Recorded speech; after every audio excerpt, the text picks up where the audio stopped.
नमो नमः। गीता के दूसरे अध्याय के अध्ययन क्रम को आगे बढ़ाते हैं। जैसा कि आपने पिछले श्लोकों में देखा कि भगवान श्री कृष्ण अर्जुन को ये समझाने की चेष्टा कर रहे हैं कि आत्मा नित्य है, इसलिए तो उस अविनाशी आत्मा को बारे में शोक मत कर। इसको कोई न मार सकता है न मरवा सकता है। उसी क्रम में वो कहते हैं कि जिस प्रकार से मनुष्य अपने वस्त्र बदलता है, ये आत्मा भी नए नए शरीर धारण करती रहती है। बहुत प्रसिद्ध श्लोक है, हम अक्सर इसको सुनते भी हैं, या कह सकते हैं हमारे 25 श्लोकों में से एक है जिसके आधार पर हम गीता को पहचानते हैं। वासांसि जीर्णानि यथा विहाय नवानि गृह्णाति नरोपराणि तथा शरीराणि विहाय जीर्णानि अन्यानि संयाति नवानि देहि। अर्थात प्रारंभ हम किससे करेंगे? यहाँ पर हमें स्पष्ट दिखाई पड़ रहा है कि यहाँ पे क्रिया है गृह्णाति। प्रथम जो चरण है, प्रथम पंक्ति है, चरण ना कह के प्रथम पंक्ति है, उस पर गृह्णाति हम देखते हैं। कौन इसको धारण करता है गृह्णाति? देही। कैसे? तो यथा से प्रारंभ हो रहा है कि यथा नरः, कि जिस प्रकार से मनुष्य जीर्णानि वासांसि, अपने जीर्ण वस्त्रों का परित्याग करके, विहाय परित्याग करके, वि उपसर्ग पूर्वक हा धातु है, ल्य प्रत्यय है।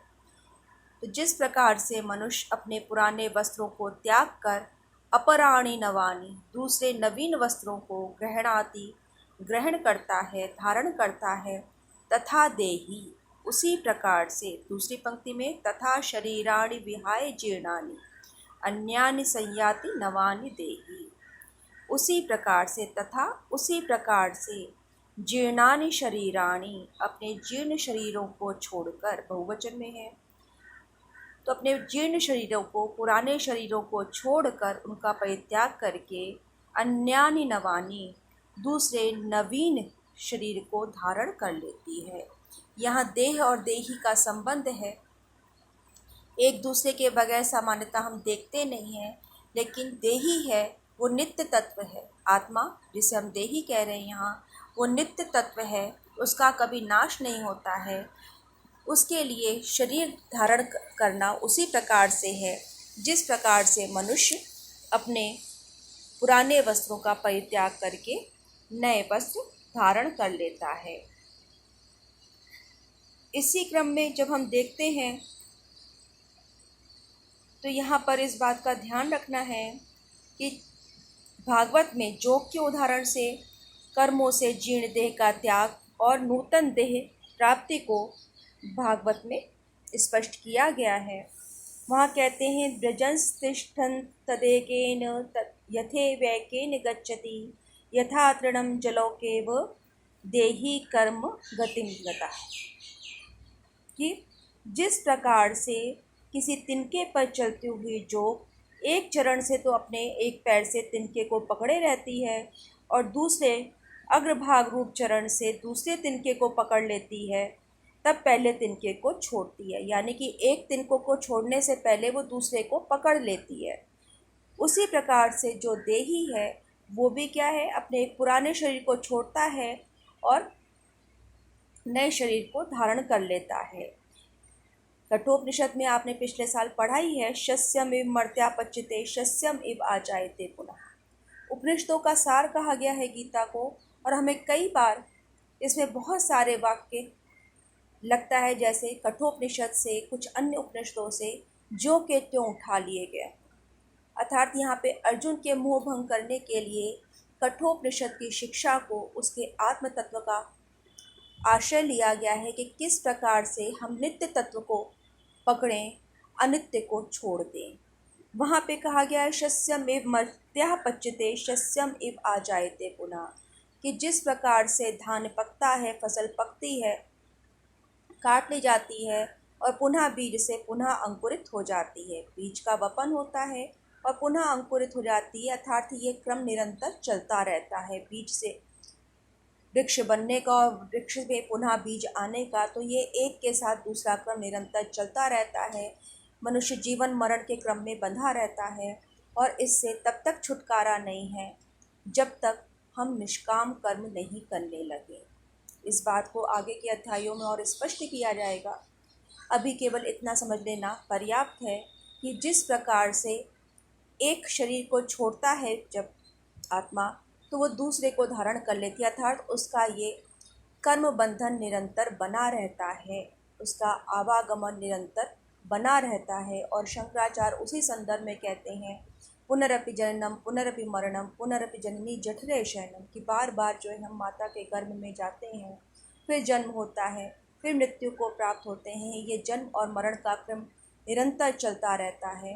तो गोविंद का भजन करो, नाम स्मरण करो, ताकि तुम्हें इस जन्म और मरण के क्रम से छुटकारा मिल सके। हमारे समस्त जो धर्म है, दर्शन है, उसका उद्देश्य है कि हम किस प्रकार से अपना संस्कार करें कि निष्काम कर्म करते हुए जीवन मुक्त रह सकें। हम जीवन मुक्ति की जो कल्पना है वो इसीलिए की गई है कि हम जो भी कर्म से संन्यास नहीं है, लेकिन उसमें आसक्ति का त्याग होना चाहिए।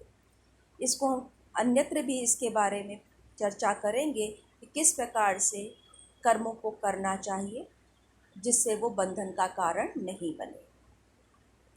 अब उसी आत्मा की नित्यता को, क्योंकि यहाँ पर उन्हें अर्जुन को समझाना है कि जिसे तू नित्य समझ रहा है, जिसे तू अपना समझ रहा है, वास्तव में वो आत्मा तो नित्य है।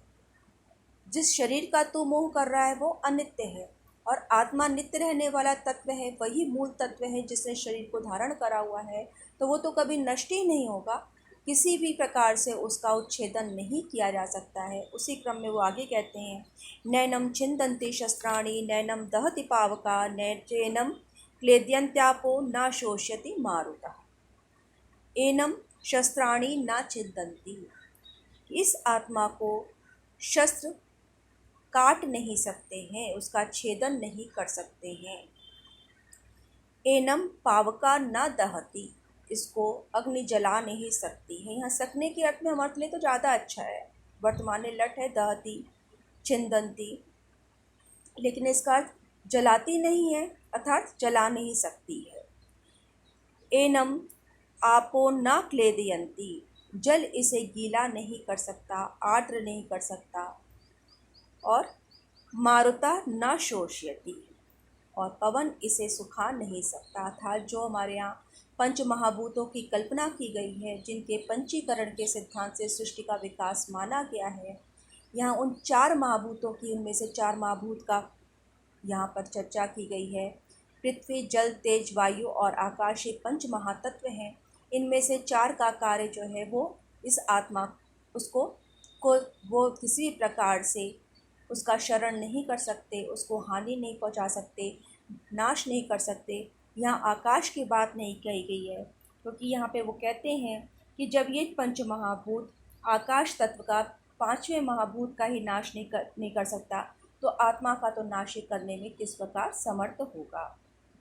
केवल इतना ही नहीं, यहाँ हमें इस बात का ध्यान रखना चाहिए कि आत्मा को जब हम निर्गुण और निराकार कहते हैं, तो उसका छेदन भेदन हो ही नहीं सकता उसको, क्योंकि अगर हमें किसी वस्तु को छेदना है तो उसका सामने आकार होना आवश्यक है।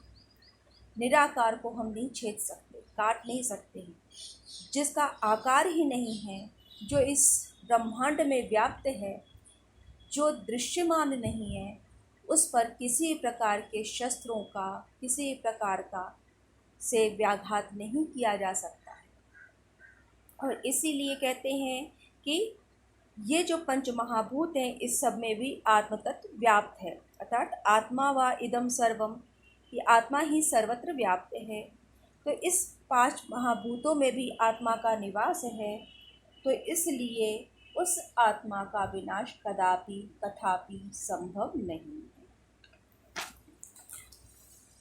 केवल इतना ही नहीं कहते, अब उसी को पुनः दूसरे शब्दों में प्रकट करते हैं। अच्छेद्यो अयम अदाह्यो अयम अक्लेद्यो अय अशोष्य एव चा नित्यः सर्वगतः स्थाणुर अचलो अयम सनातना। कैसी है ये आत्मा? कैसा है? अच्छेद्यो अयम, ये अच्छेद्य है, अर्थात इसका उच्छेदन नहीं किया जा सकता, इसको काटा नहीं जा सकता, काटे जाने के योग्य नहीं है। अदाह्यो अयम, ये जलाने के योग्य नहीं है, अर्थात इसको जलाया नहीं जा सकता। अक्लेद्यो, अक्लेद्य अर्थात इसको गीला नहीं किया जा सकता, भिगोया नहीं जा सकता है। अशोष्य, और इसको सुखाया भी नहीं जा सकता। ये बात अभी कहीं वही बात इसमें भी आती है कि ये किसी भी प्रकार से इसका उच्छेदन नहीं किया जा सकता है। इसलिए ये आत्मा कैसी है? नित्य है, सर्वगत है, सर्वगत अर्थात सर्वव्यापक है, अचल है, स्थाणु है अर्थात स्थिर है, और सनातन है, सदैव रहने वाली है।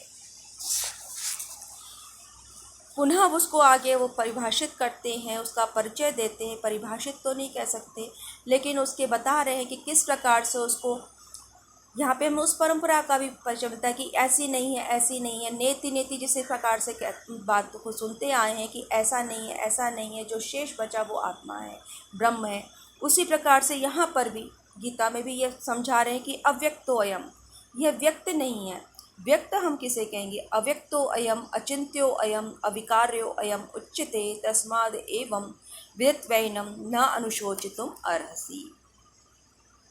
क्या कहते? अव्यक्तो अयम, कि ये अव्यक्त है, अर्थात इंद्रियों का विषय नहीं है, इंद्रियों के द्वारा इसे जाना नहीं जा सकता। इंद्रियां क्या है? हमारी 5 ज्ञानेंद्रियां, 5 कर्मेंद्रियां और मन को उभय इंद्रिय माना है। तो यहाँ कहते हैं कि ये उन इंद्रियों का विषय नहीं है, हमारी ज्ञानेंद्रियों और कर्मेंद्रिय का विषय नहीं है। अचिंत्य है, यह मन का विषय भी नहीं है, क्योंकि चिंतन हम मन से करते हैं, तो ये मन का भी विषय नहीं है, इसके बारे में हम विचार नहीं कर सकते।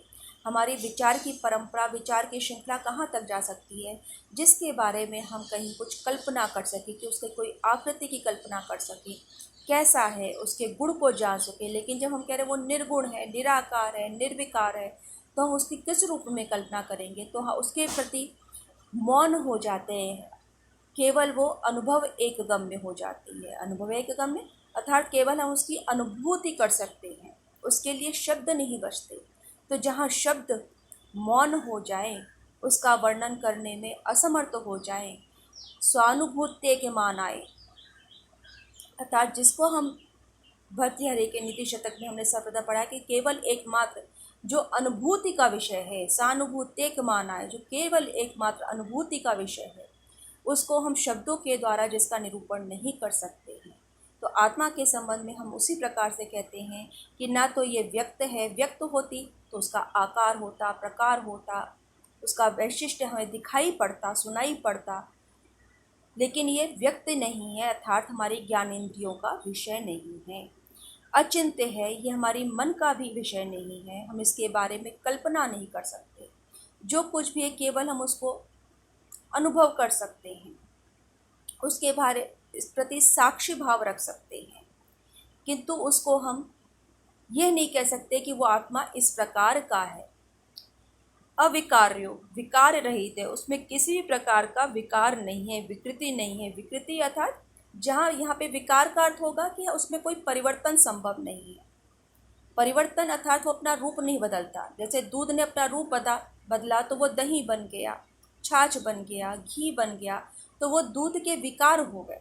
तो यहाँ पे उसका रूप परिवर्तन नहीं है, वो जैसा है वैसा ही रहेगा। आत्मा कोई दूसरा स्वरूप नहीं धारण कर सकता किसी और, वो जहाँ भी रहेगा वो आश्रय में रहेगा, उसकी पृथक सत्ता रहेगी, साक्षी भाव रहेगा। तो इसलिए ये अविकारी है, अविकारी कहा जाता, एयम उच्यते कहा जाता है।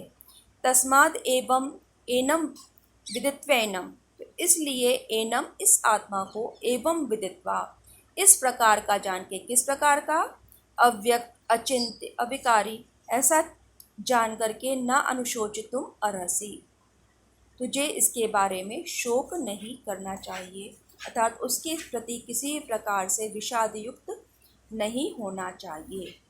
व्यक्त शब्द जो है वो बनता है यहाँ पर अंजु धातु है, नए तत्पुरुष है, अ यहाँ पे निषेधार्थक है, व्यक्त शब्द बनता है वी उपसर्ग पूर्वक अंजु थे, ता प्रत्यय है। इसी प्रकार से अचिंत्य बनता है न चिंत्या इति अचिंत्या, कि जिसके बारे में हम चिंतन नहीं कर सकते।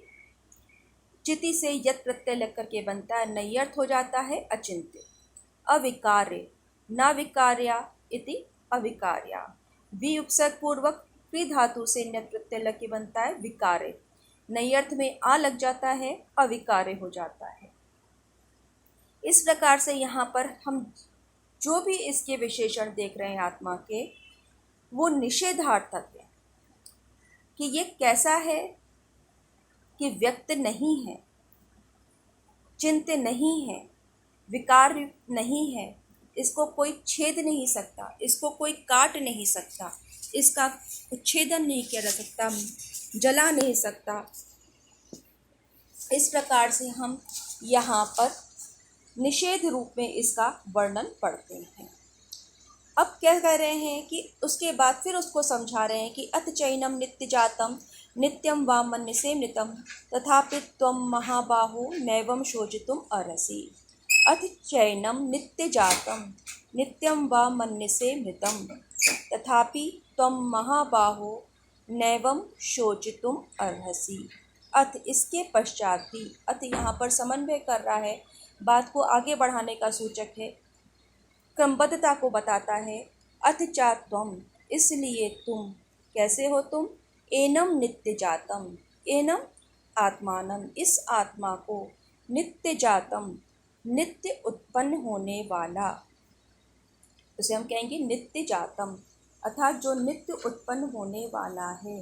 नित्य जातम अर्थात जो नित्य उत्पन्न हो रहा है, नितम नित्यम मृतम, और नित्य बढ़ने वाला है, अर्थात जो उत्पत्ति विनाशशील है, उत्पन्न होने वाला है, मरण धर्मा है। तो इस आत्मा को यदि तुम उत्पन्न होने वाला और मरने वाला समझते हो, मानते हो, मन से मानते हो, थोड़ी देर को मैं तुम्हारी बात मान लूँ, तो तुम यदि इसे ऐसा समझते हो, तब भी हे महाबाहो, तुम इसके बारे में शोक करने के योग्य नहीं हो, अर्थात इसके बारे में तू शोकग्रस्त होकर इस रणभूमि से भाग नहीं सकता, इस युद्ध से पलायन नहीं कर सकता है। यदि तू इसे उत्पत्ति विनाशशील मानता है, जन्म मरण धर्मा मानता है, तब तो इसके बारे में शोक करने की आवश्यकता इसलिए रह भी नहीं जाती है कि जिसका जन्म हुआ है उसकी मृत्यु अवश्य होगी, अर्थात जो सादी है, जिसका आदि है, उसका अंत भी होगा। जो उत्पन्न हुआ है वो मृत्यु को भी प्राप्त होगा। तो जो चीज़ मरण रहित वस्तु का मरण नहीं होता और जो जन्म लेता है उसकी मृत्यु निश्चित है।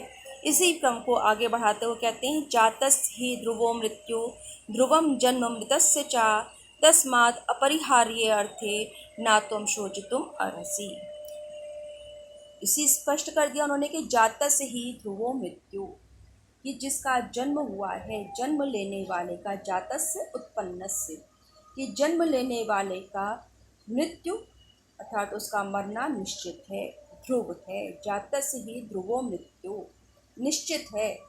ध्रुव माने निश्चित, ही आपको पता ही है। तो जातस्य ही ध्रुवो मृत्यु, उत्पन्न होने वाले की मृत्यु निश्चित है। मृतस्य जन्म एवच, और इसी प्रकार से मरने वाले का जो मृत्यु को प्राप्त हुआ है उसका जन्म लेना निश्चित है। तो इस मान्यता के अनुसार कि जन्म जिसने लिया है उसकी मृत्यु निश्चित है, और जिसकी मृत्यु हुई है उसका जन्म निश्चित है, पुनः उसे इस संसार में आना पड़ता है, अपने कर्मों को भोगना पड़ता है, उसी के अनुसार उसका अगला जन्म होता है। जैसे पहले भी कहा कि ये जन्म और मरण की परंपरा हमारे कर्मों के आधार पर निरंतर चलती रहती है। तो तस्मात् अपरिहार्य अर्थे, जिसका त्याग ही नहीं किया जा सकता, अपरिहार्य है, अर्थात जिसे छोड़ा ही नहीं जा सकता, उसके संबंध में शोक करने की आवश्यकता नहीं है, क्योंकि इस पर हमारा वश नहीं है। जिसने जन्म लिया है, एक न एक दिन उसकी मृत्यु होगी, और मरने के पश्चात अपने कर्मों के अनुसार उसे पुनः जन्म धारण करना पड़ेगा। तो जब तक कर्मों की श्रृंखला समाप्त नहीं होगी, तब तक ये जन्म और मरण का चक्र चलता ही रहेगा।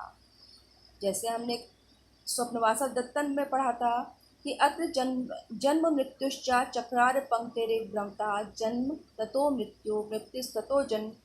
ये जो बात कही गई है कि वहाँ पे कहा चक्रार पंक्ति भाग्य पंक्ति, चक्र के पहिए के अरों के समान हमारी जो क्रम है निरंतर ऊपर नीचे होने का वो चलता रहता है। इसी प्रकार से जन्म और मृत्यु का क्रम भी निरंतर ऊपर नीचे चलता रहता है कि जन्म होता है, मृत्यु को प्राप्त होते हैं, जिसे अभी कहा कि पुनरपि जननम पुनरपि मरणम पुनरपि जननी जठरे शयनम। इसमें सब जगह यही कहा गया है कि ये जन्म और मरण का क्रम निरंतर चलता रहता है, इससे छुटकारा नहीं है। और जिस बात को हम छोड़ नहीं सकते, जो हमारे वश में नहीं है, उसके बारे में शोक नहीं करना चाहिए। अस्तु, आज इतना पर्याप्त है। इसके पश्चात हम अगले सेशन में बात करेंगे।